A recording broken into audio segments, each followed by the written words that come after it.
नमस्ते बच्चों, स्वागत है आपका हमारे YouTube channel mission school education में। आज हम पढ़ने वाले हैं 8th ग्रेड अभ्यास पुस्तिका कक्षा 8वीं विषय हिंदी का पाठ 3 मध्य प्रदेश की संगीत विरासत। मध्य प्रदेश की संगीत विरासत के पाठ को आज हम कंप्लीट करेंगे। आप सभी से रिक्वेस्ट है कि वीडियो पसंद आए तो इसको लाइक कर लें, साथ ही हमारे चैनल को सब्सक्राइब कर लें। पिछले 2 वीडियो पार्ट 1 और पार्ट 2 के हमारे चैनल पर डल चुके हैं, तो उनको देख करके अपनी 8th ग्रेड की पुस्तिका कंप्लीट कर लें। शुरू करते हैं आज का वीडियो और बढ़ते हैं पहले प्रश्न की तरफ। हमारा पहला प्रश्न है, भारतीय संस्कृति की आत्मा किसे कहा गया है? तो इस प्रश्न का राइट उत्तर है भारतीय संस्कृति की आत्मा जो कहा गया है वह कहा गया है संगीत को। तो आपको इसका उत्तर लिख लेना है संगीत को। भारतीय संस्कृति की आत्मा कहा गया है संगीत को। दूसरा प्रश्न है, प्रतिदिन शब्द में कौन सा समास है? तो प्रतिदिन शब्द में जो समास है वह आपका अव्ययी भाव समास है। इस प्रश्न का राइट उत्तर हो जाएगा अव्ययी भाव समास।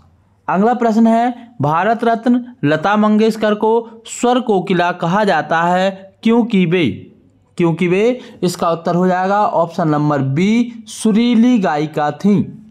तो सभी को इन प्रश्नों के उत्तर अपनी अपनी किताब में भरते जाना है। चौथा प्रश्न है, ध्रुपद गायन के प्रणेता कौन थे? ऑप्शन है राजा मानसिंह, सम्राट अकबर, स्वामी हरिदास, कुमार गंधर्व। तो बच्चों इस प्रश्न का सही उत्तर है, आप अपने जब पाठ को पढ़ेंगे पूरा तो उसमें आपको एक लाइन मिलेगी कि राजा मानसिंह तोमर ध्रुपद गायन के प्रणेता थे। इस प्रश्न का सही उत्तर है राजा मानसिंह तोमर, आपको इसमें लिख लेना है। हमारा 5वां विकल्प है, मालवी गीतों को राग दरबारी ढंग से गाने वाले गायक कौन है? तो मालवी गीतों को राग दरबारी ढंग से गाने वाले गायक जो है वह है आपके सिद्धराम कोमकली। सिद्धराम कोमकली जो है कुमार गंधर्व का बचपन का नाम था। तो पिछले साल की किताब में जहाँ पे सिद्धराम कोमकली लिखा है वहाँ पर कुमार गंधर्व लिखा था। इस बार जो ऑप्शन बदल गया है और यहाँ पे आ गया है सिद्धराम कोमकली। तो चाहे सिद्धराम कोमकली का है या कुमार गंधर्व का है, बात एक ही है। मालवा गीतों को राग दरबारी ढंग से गाने वाले गायक थे सिद्धराम कोमकली। हमारा 5 प्रश्न कंप्लीट हुए। बढ़ते हैं अगले प्रश्न की तरफ। प्रश्न नंबर 6 हमारा जो है खालिस्तान है। खालिस्तान ने दीपक राग की साधना की और दीपक जल उठे। तो किसने दीपक राग की साधना की थी? तानसेन ने दीपक राग की साधना की थी। इस प्रश्न का उत्तर हो जाएगा तानसेन। इसके बाद अगला है, तत्धनमय का संधि रूप है। तत्धनमय का संधि रूप हो जाएगा तन्मय। कुमार गंधर्व संगीत समारोह का आयोजन कौन से शहर में होता है? तो इसका उत्तर हो जाएगा देवास। कुमार गंधर्व संगीत समारोह का आयोजन देवास शहर में होता है। खालिस्तान को सीमा में नहीं बांधा जा सकता। तो संगीत को सीमा में नहीं बांधा जा सकता। प्रश्न नंबर 10 है, आत्मिक शब्द में खालिस्तान प्रत्यय है। तो आत्मिक शब्द में जो है वह एक प्रत्यय है। इस तरीके से हमने 10 प्रश्न कंप्लीट कर लिए। बढ़ते हैं हम अपने प्रश्न नंबर 11 की तरफ। हमारा प्रश्न नंबर 11 है, समाधि स्थल में राग रागनी शब्दों का समाधि स्थल और राग रागनी शब्दों का समास विग्रह कीजिए। तो समाधि स्थल का समास विग्रह होगा समाधि के लिए स्थल। राग रागनी शब्द का समास विग्रह होगा राग और रागिनी। राग और रागिनी में द्वंद्व समास हो जाएगा। समाधि के लिए स्थल में तत्पुरुष समास हो जाएगा। अगला प्रश्न है हमारा, लता मंगेशकर द्वारा गाए गए किसी एक राष्ट्रभक्ति गीत के बोल लिखिए। तो हम इसमें लिख सकते हैं, ए मेरे वतन के लोगों जरा आंख में भर लो पानी, जो शहीद हुए हैं उनकी जरा याद करो कुर्बानी। ये वाला गाना है, लता मंगेशकर जी ने गाया था। आप इस गाने को एक बार ज़रूर सुनें और इस गाने से हमको बहुत ही देशभक्ति की भावना से ओतप्रोत भावनाओं का जो है इस गाने में भंडार छुपा हुआ है। काफ़ी अच्छा गाना है जो लता मंगेशकर जी ने गाया है। आखिर इसके बाद हमारा अगला प्रश्न है प्रश्न नंबर 13, बादशाह अकबर ने तानसेन से क्या हट की थी? तो बादशाह अकबर ने अपने दरबार में तानसेन से अपने संगीत का प्रभाव दिखाने की हट की थी। इस प्रश्न का उत्तर हो गया। अगला प्रश्न है, उस्ताद अलाउद्दीन खां क्यों प्रसिद्ध हैं? उस्ताद अलाउद्दीन खां सरोद बजाते थे, इसलिए सरोद वादक के रूप में प्रसिद्ध है। इस प्रश्न का उत्तर हो गया। प्रश्न नंबर हमारा 15 है, जिसको हमको कंप्लीट करना है, वह है किन्हीं 5 वाद्य यंत्रों के नाम लिखिए। हमको 5 वाद्य यंत्रों के नाम बताने हैं।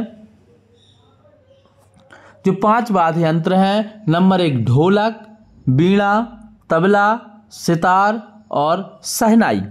ये 5 वाद्य यंत्र हो गए। और एक वाद्य यंत्र वादक का नाम बताना था जो बजाने वाले थे, तो तबला वादक के रूप में प्रसिद्ध हैं जाकिर हुसैन। जाकिर हुसैन प्रसिद्ध तबला वादक हैं।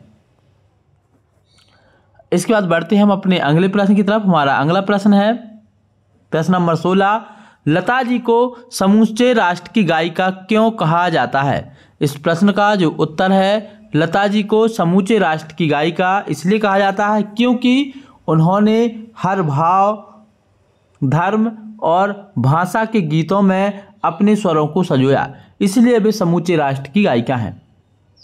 यहाँ पे हम यही उत्तर लिखना है कि लता जी ने हर भाव, हर धर्म, हर भाषा के गीतों में अपने स्वरों को संजोया है, इसलिए वे समूचे राष्ट्र की गायिका हैं। अगला प्रश्न है, अपने क्षेत्र के किसी एक लोकगीत की 4 पंक्तियां लिखिए और यह बताइए कि इसे कब गाया जाता है। तो इस प्रश्न का उत्तर है, हमने यहाँ पर जो पंक्तियां ली हैं वह जगनिक कवि की ली हैं। जगनिक जो है बुंदेली के प्रमुख कवि हैं और इन्होंने आलाखंड भी गाया है। तो यहाँ पर हमने ली है इनकी कविता फाग। फाग जो गायन है यह होली के समय गाया जाता है। फाग खेलत हैं वीर बुंदेलों के संग, खींची तलवारें फाग खेले रंग। फाग में होरी, होरी में फाग, सूरमा वीर सब करें अनुराग, सब करें अनुराग। ये जो है एक बुंदेली लोकगीत है, फाग गायन। अगला प्रश्न है हमारा, मध्यकालीन भारत में संगीत परंपरा कहाँ से प्रारंभ हुई? इस स्थान का संगीत से कौन सा आयोजन होता है या जुड़ा है? हमको बताना है मध्यकालीन भारत में संगीत परंपरा कहाँ से प्रारंभ हुई, इस स्थान पर संगीत से जुड़ा कौन सा आयोजन होता है। तो इसका उत्तर है, मध्यकालीन भारत में संगीत की अनूठी परंपरा ग्वालियर घराने से प्रारंभ हुई। ग्वालियर में अखिल भारतीय तानसेन समारोह का 3 दिवसीय आयोजन किया जाता है। तो इसका उत्तर हो जाएगा, ये आपने कंप्लीट कर लिया होगा। प्रश्न नंबर हमारा 19 है, मानव जीवन से संगीत कैसे जुड़ा है? अपने शब्दों में लिखिए। मानव जीवन संगीत से गहराई से जुड़ा है। संगीत हमारे जीवन के हर पहलू को प्रभावित करता है। जब हम खुश होते हैं तो संगीत हमारी खुशी को और बढ़ा देता है। जब हम दुखी होते हैं तो संगीत हमें सांत्वना देता है, हमारे दुख को कम कर देता है। संगीत का मानव मस्तिष्क पर भी सकारात्मक प्रभाव पड़ता है, यह तनाव को कम करता है। ये प्रश्न हमारा कंप्लीट हुआ। हमारा लास्ट प्रश्न है, बढ़ते हैं अंतिम प्रश्न की तरफ। हमारा अंतिम प्रश्न है, आप अपनी पसंद के किसी एक संगीतकार के बारे में कम से कम 10 पंक्तियां लिखिए। आप सभी से रिक्वेस्ट है, वीडियो पसंद आ रहा है तो इसको लाइक कर लें, हमारे चैनल को सब्सक्राइब कर लें और कमेंट में जय हिंद जरूर लिखें। प्रश्न नंबर 20 का उत्तर लिखते हैं, हमें अपनी पसंद की किसी एक गायक के बारे में या एक संगीतकार के बारे में 10 पंक्तियां लिखनी हैं। तो हम जो है अपनी मनपसंद गायिका लता मंगेशकर जी के बारे में 10 पंक्तियां यहाँ पे लेकर के आए हैं। सबसे पहले हमको लिखना है, लता मंगेशकर भारत की प्रसिद्ध गायिका थीं। लता मंगेशकर का जन्म इंदौर मध्य प्रदेश में हुआ था। उन्हें स्वर कोकिला के नाम से भी जाना जाता है। उन्होंने 36 से अधिक भारतीय भाषाओं में गाना गाया। इसके अलावा लता मंगेशकर जी को फिल्मी दुनिया का सर्वोच्च सम्मान दादा साहेब फाल्के पुरस्कार जो है 1989 में सम्मानित किया गया। पुरस्कार से यहाँ पर से और लिख लेना है, दादा साहेब फाल्के पुरस्कार से 1989 में सम्मानित किया गया। उनको 2001 में भारत के सर्वोच्च नागरिक सम्मान भारत रत्न से भी सम्मानित किया गया। अगला है, लता मंगेशकर ने शादी नहीं की और अपना संपूर्ण जीवन संगीत को समर्पित कर दिया। 6 फरवरी 2022 को उनका निधन हो गया। भारतीय संगीत की दुनिया में वह अमर हैं। तो इतना हमको लिख लेना है एक मनपसंद अपने संगीतकार के बारे में। यदि आपको कोई और संगीतकार पसंद है तो आप उसके बारे में भी लिख सकते हैं। इसी के साथ हमारा ये पाठ कंप्लीट हुआ। आप सभी को वीडियो ज़रूर पसंद आया होगा। पसंद आया है तो लाइक कर लें, चैनल को सब्सक्राइब कर लें और वीडियो की लिंक अपने दोस्तों रिश्तेदारों तक जरूर शेयर करें ताकि सब पढ़ सकें। आज के इस वीडियो में इतना ही। अंत तक वीडियो देखने के लिए आप सभी का बहुत बहुत धन्यवाद। जय हिंद।